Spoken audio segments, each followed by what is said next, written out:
This is The Rock Show. Backstage. Hello, everyone. My radio name is Wes Nessman. I'm Chris Covington. And this is The Rock Show Backstage. Hello. Got kind of a chill week happening here because it is too dang hot in Texas to do anything. Dude, it is nasty out. I think we're setting records here and there and everywhere, but it is a time of the year where the sun feels like it's actually cutting into you. One of the markets our show plays in at 110 degrees there. Was that in Lawton or was It's Abilene. Was that in Abilene? Oh. And I don't know why, because I don't think Abilene's one of the hotter places. It's just they got the shit end of the stick this time around. 110, y'all.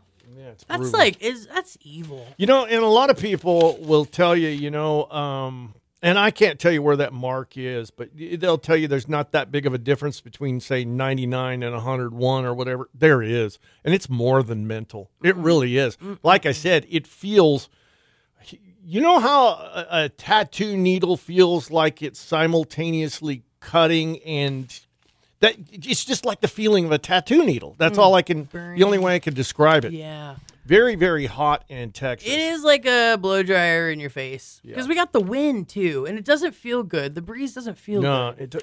You just brought back Nothing about the breeze that feels You good. brought back a high school memory of mine. I cannot believe this. I remember in 1980, I had a Kawasaki dirt bike, and I would ride it around town in Brownfield because it's Brownfield. Who cares? Mm-hmm. And I remember my first hot Texas summer day on that motorbike, and that wind of even going 50 or 60, it was like an air fryer. We didn't even have air fryers then, but it was terrible. Oh, no. I never really thought about that on a motorcycle or anything. I know that when it's just a little cold outside when you're on a bike, it's really cold, but I didn't think about it with the heat. Okay, first on the list, probably one of the only bits of material we'll do right here. I wanted to discuss this. It was a list of the best movies about school, kind of in the whole back-to-school vibe. Oh. What movie takes you back to school that also takes place near a school or adjacent to a school? I like Breakfast Club. That was number one. That's my favorite. From 1985. How old were you in 1985? I was not alive. I was born in 1989. How old were you in 1985? I was -4. You were -4. Yes. Ooh, boy. Yep. How old were you when you finally saw it? Were you a teen? My brother. Or? Well, my brother's 12 years older than me, so when I was 4, he was 16. Yeah. I probably saw it when I was pretty young. I love that movie. Part of the reason I wanted to discuss this is because there's at least a couple entries in here I didn't even know took place in school, or they don't kind of work on this list. This is the top 10 back-to-school kind of movies or whatever. Number 2 on the list, Back to the Future. What did that have to do? There's the school, there's the prom, there's the whole, yeah. But is that, no. How does that beat? I would never have brought that one up. How does that beat Ferris Bueller's Day Off? It definitely doesn't. Not even a little bit. Okay, number 4, very problematic. Once again, we're talking about movies about high school. Grease. Why is that problematic? Everybody there was 35. They were, it's true. It's one of those hack jokes people make, but it is so obvious that these people are nowhere ever even close, not even a little bit close to high school age. Dude, I don't care, because John Travolta and the pants and everything. I did have a thing for Olivia. Oh, God. Did you know they had to sew her into those pants? I did know that, actually. That's just crazy. Yep. She was the one that I wanted. Who. Yes. Right. Mm-hmm. Oh, man. You're very beauty school dropout. Okay, number 5 on the list. I just barely remember Anthony Michael Hall in 16 Candles. I love 16 Candles. Now, that's a Molly Ringwald. Isn't that one problematic because doesn't it have that real Asian character guy? What was his long dong or whatever? Yeah. That was back when it was okay to make fun of Asians. Well, the times have changed. God, Wes. What? Back when it was okay to make fun of Asians. I didn't say it was a good idea. It's back when people did it. I'm just saying. They put it in a goddamn movie, Chrissy. What do you want me to say? I don't know. I can think of some. You know what? You're trying to change my history. Okay. Okay, I'm talking heritage. I'm sorry, man. I'm sorry. Wait, I'm heritage, sorry. not Right. hate. Mm-hmm. Okay, all right. Moving on. Number 6 on the list. I've never understood this because it's not directed at me, neither in the age group nor the sex. Mean Girls. Oh, I love Mean Girls. It's one of the funniest movies I've ever seen. I mean, it's written by like Tina Fey and Amy Poehler and all them. It's so funny. You should watch it.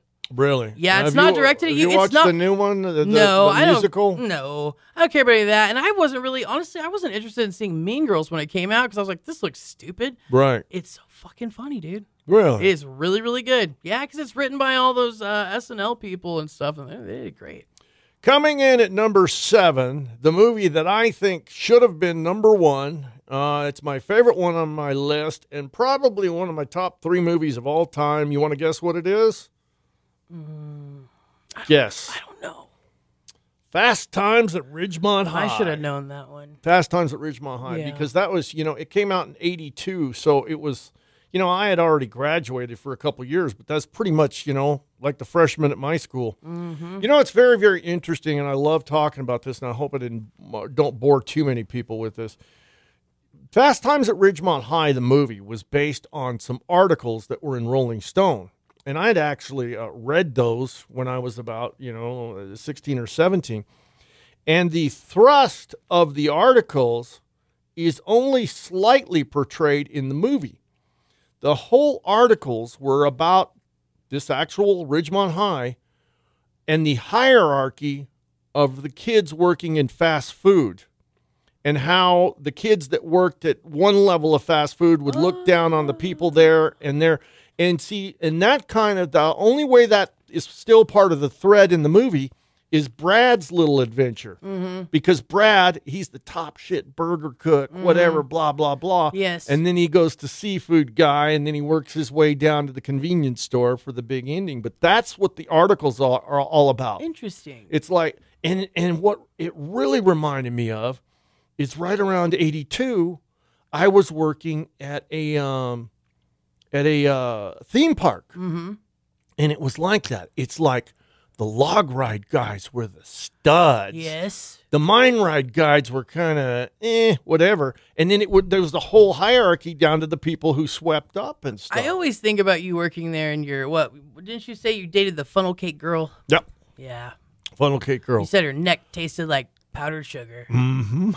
Makes me laugh every It's true. It's good. Dude, try cooking sweet dough for 8 hours and not smelling like it. I think it's hilarious. But what you're forgetting is at the time I was dressed like an old West miner for most of the time. She was into old miners. We had to Do the voice. I wish I could remember. I would actually do this voice at 18. I would go. I've done this voice before. I know. I like it. I would go. What was it? Now that I put you on the spot, I can't remember any of the lines. We need to contact them and get the script for the train. You know what? I could actually get that. You know what? Right now, hold on. He's gonna get it right now. Tell everybody where it was and everything, Mom. Do. Yeah, Wes worked at what was it? What's it called? Knott's Berry Farm. Yeah. Whenever he was a kid, it was what? It was at your second job? Because technically your first job was at the swap meets, right? Yeah. So we used to work at swap meets, and then he was doing the conductor. Were you the conductor guy that did the train that toured around? Well, there was several trains, and that's what was crazy is back in those days, it was not automated. We actually had I want to say gas pedal, but you actually worked it with your hand, and you actually controlled the speed of the train and everything. Right. Did you like tell them what was going on around them or what you're passing and stuff, or were you just a silly? Yeah, that's what I was trying to. He gave the whole for. tour. Yeah. He gave the tour, so. It doesn't look like the scripts of it. Oh, wait, here's an updated one right here. Keep going. I just think it's awesome. Anyway. Yeah, that's what Wes used to do. It was just, I would just drive around and I would say, some of these fish have been in caves for decades. It's so good. Or they're blind or whatever. I don't know. I did more of an old man. ridiculous. See, that was the beautiful thing is all of us. And there was another guy there that was a voice actor, and I was about to get into it. He'd do a different voice each and every time, you know? I bet it was fun. That's like performing. Careful, they're exploring and exploding up ahead. And just weird stuff like that. And you're saying this and you're 19 years old. I bet like some kind of doof. I think it's awesome. Okay. It sounds fun to me. Back to our list here. I cannot Is believe 10 Things I Hate About You on that list? That is the next one on the list. Is it? Okay. I don't even know that I movie. love that movie. Heath Ledger. 1999. Julia Stiles. Oh, God. What happens in the movie? She does the hate. I hate the way poem about him. What's the plot? Oh, she meets the bad boy at school. He's the bad boy. Okay. And then he does the whole "I love you, baby" on the stands. Oh my gosh, it's good. That's a good one. Which is the one where John Cusack holds that boombox outside the girl's window? Oh, that's that's fucking oh my God. In your eyes. Yes, but what is it called? What movie is that? Oh my God. I don't know. You have to look it up right now. You've got to look it up right now. I'm going to find my Mind Ride script just to crack you up one day, but it is not available. It's Say Anything. Say Anything. God, I was going to say Nothing. And that's a good one. The last item on this list is called, is the movie Clueless. Oh, I like Clueless. Clueless. Is that the Alicia Silverstone? Yes, and that one's funny too. That was a funny movie. I gotta tell everybody, there are two omissions to this list. One is obvious. The one is not so obvious. Number one, Dazed and Confused. That should be on the list. I was gonna ask you. That should definitely be on this list. Okay, there was another movie that came out very close to Dazed and Confused, which was very, very similar. And it did not get the press that Dazed and Confused did, but it mirrored my high school experience. I mean, everybody in this movie, I could go, that was Eric, that was Bill, that was The Animal Kelly. House?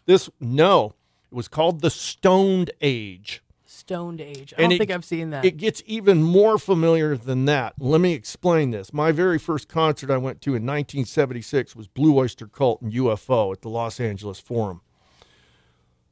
A major thread in this Stoned Age is the kids going to backyard parties like I used to and stuff. But one of the kids gets hit with a laser at a Blue Oyster Cult show. Yeah. And it fucks him up. And I'm like, oh my God. It's like I wrote this movie. Hey, they read your diary. If you ever get a chance, the soundtrack is just as amazing as Dazed and Confused. Stoned Age. The Stoned Age. And it's about me and my friends at 17 years old just looking for weed and hanging out and going to parties and concerts. Sounds good. It's very, very Sounds good. like a good one. All right, so that list took forever. That was kind of fun. Well, we had Back to school just happened really fast. Yeah. I can't believe I can't do my old Miner voice, but I need some of that script, and it's driving me fucking crazy. All right, tell everybody about your little idea that's polluting the airwaves, polluted the airwaves this morning and tomorrow. Today we shared hamster horror stories on the radio, and we got so many we're sharing them tomorrow too. But the only reason I brought that topic up was because I've been thinking about it lately, honestly, for some stand-up stuff, because God, everybody has a story about their hamster dying in a horrible way. Everybody, or just their small pet. I'm not even going to tell mine on the air, but I had this friend Jackie that lived a couple houses down, and I don't know why. I don't believe I ever even asked my parents for a hamster or anything like that. Did you have a dog? Well, yeah, we had some Dobermans. My dad kind of raised Dobermans for a while, and it was my job to squirt the shit out of the pen. So I think I had enough of animals at that point. Yeah, maybe so. But my friend Jackie had a box that was made with like some chicken wire and some 2x4s or whatever. And he had some hamsters, and his mom had set them outside. Oh, no. While she was cleaning the house or something. And some cats just yoinked them through the holes. Yeah. Oh, God. And it was just a bloody, awful mess. Oh, and yeah, I'm not telling that one on air. Yeah, hamsters have unfortunate lives, it seems like. Well, I mean, the stories are sad, but I mean, it's better for it to be a hamster, I suppose, than I don't know, a dog, yeah, or a cat. or something. I don't know. I mean, hamsters, how far evolved are they from a rat or a mouse that you would, just put in a mousetrap and not think twice about? I don't know. They're just furrier, aren't they? I know, but still, I don't think we they're don't. more intelligent. It just sucks that we're like, here, children, learn how to take care of animals. And we know this isn't going to turn out well. We know it's not going to go well. It's like a goldfish from the fair. However, it's like your first loss as a child. Let me tell you something. This will fill some time. We used to do this bit on the morning show called The Trading Post, and we were making fun of those AM shows because all the AM shows used to have a trade thing on the air. Mm-hmm. And they would get on the air and they'd say, Bill's got a set of 14-inch tires for a Ford, and he's looking to get some 13s. Anybody got that? Anybody want to trade? They would do this. This was a regular thing. So we would do it, but we'd do it in a more fun way. I would pop in with something like, hey, I got a Sammy Hagar guitar pick. What will you give me for it? And people would call in these offers. And we would take either the weirdest or the most valuable item, mm-hmm. and we'd trade up. And one time, and I remember it started with the Sammy Hagar guitar pick, we traded all the way up to a used car. It's pretty crazy. We just kept trading. Mm-hmm. And then we finally traded that car for a 10-gallon aquarium. And the fair was in town the next week, and we got some goldfish from that fair. And they lived in the control room for years and it became enormous. Really? Enormous. Wow. Enormous goldfish. Where was it at? Well, it wasn't in these studios. It was on the studios. Oh, the other building. Yeah, we used to be over on Villa Drive right next to where the Copper Caboose currently is. Wow, I can't believe they lived that long. Forever. I had a goldfish from the fair that my dad thought would die quickly, and it lived pretty long. He was mad. He was like, oh, gosh, we have to take care of a fish now. Yeah. I won it. He thought, it'll be gone in a week. It lived for a while. Yeah. Yeah, they can live for quite a bit. I used to have a fish that I would bring into the control room when I worked afternoons here that I called the eviscerator. And it was one of them Siamese fighting fish. And I made up stories how I peeled off little scabs and little bits of skin and fed it to him just to keep him... just to keep giving him the taste of human flesh. Oh. That fish became so well loved. Actually, a promotions lady ended up taking him home to take care of him. That's sweet. Yeah, and she just loved that fish so much. And I'm like, I like having this fish. I love fish. I love to keep fish at home and everything. But I don't love the fish the way this lady loves this fish. Well, now that I've known we've had fish here before, I feel like we need maybe a building cat. Oh, God. Well, how far is that? It's not that big of a stretch. Could you imagine a cat that had free reign up here? I would love that. That wouldn't end well. Would it not? That would not end well. Why not? Would jump out the window or some shit. No, it wouldn't. Yeah, I think so. It would be awesome. I'm sure there's some people that are allergic to cats, though. That probably don't want that to happen. Probably not. It'd get locked in a room overnight or a couple nights or something bad. All right, this Saturday is National Waffle Day. Oh, gross. I will once again put forward my case as to waffles are superior to pancakes. Waffles can go fuck themselves. Now, waffles and pancakes are made out of the same stuff. It's rarely varies at all. There's just a little more baking powder. Waffles have the crispy outside and the little pockets. And they require their entire cooking device that's solely for them, and it's a pain in the ass to clean. You put them in a toaster. You buy frozen waffle. Yeah, but that's, you know. I don't know if anybody has ever made me a fresh waffle. Even the, well, that's kind of you to not force someone to do that because it sucks. I forgot. I remember, and I think we talked about this on the air, that there was an automated waffle maker. No, that was an automatic pancake maker when I was in California. I hate waffles. Have you seen those things? No. They got a machine now that you press a button and it pours the pancake, flips it over, and shoots it out the other end. Wow. It's amazing. We live in the future. We really do. Eventually, no one's going to have a job anymore. AI's already taken over the radio, right? Me and Wes are fucked. Yeah, and they'll be cooking pancakes for you. If you're lucky. Play some Guns N' Roses and make me a pancake. We'll do both of those That things. doesn't sound that bad. All right. Well, you got any shows coming up? I don't have, I'm not going to say a certain date, but I do have some stuff coming up in October. And I have some stuff coming up in November. So follow me online if you don't do that. All right. One last little bit of stuff to talk about here. Family-friendly spooky movies. Family-friendly spooky movies. There's some on here I actually approve Hocus of. Pocus. That comes in number 1. I love Hocus Pocus. I never could make it through that movie. I used to love it when I was little. Number 2, Beetlejuice. Love Beetlejuice. Are you excited about the new one? Yes, I am. I saw the previews again before Alien on the big screen. I think that's going to be worthwhile. I remember getting Beetlejuice when I was a kid, going and renting it at the... In fact, we rented it from the library in Indiana. I would beg my mom for it. I must have been about 4 years old. Actually, I would name number 3 the number 1 myself, and that would be The Addams Family. Oh, yeah. It's funny, out of those top 3, though, only one takes place during Halloween. Beetlejuice doesn't take place during Halloween, does it? But also, I didn't know. I don't really know if I would say Beetlejuice is family friendly. I mean, I had to beg my mom, and there are some parts in that scared the crap out of me when I was a kid, and some crass humor. Well, yeah, when Beetlejuice is all horned up at the girl that got her legs crossed or whatever there. Yeah, there's that. Number 4, Halloween Town. Halloween Town. I don't know what that is. I've seen that. That's one of those Disney things, right? Yeah. I don't know. It's a Disney movie, I think. Number 5, my wife, my daughter, everybody wants me to watch it, but I don't watch animation. Hotel Transylvania. Actually, that's really good because it's got Adam Sandler. Okay, family-friendly Halloween movies. Ghostbusters. Love that. Kind of think that's... Does it hold up? Have you watched any of it recently? I don't think it'll always be good. Yeah, it's always going to be good. Okay, another one that's not on my radar, Coraline. I did not like Coraline. All my friends did, but I was not really a fan of it. Okay, next on the list, I don't know why I cannot make it through The Nightmare Before Christmas. Oh, it's one of my favorite movies of all time. I have heard that from probably dozens, if not hundreds of people. It's so beautiful. It's a beautiful story. Okay, Monsters, Inc. I like that movie too.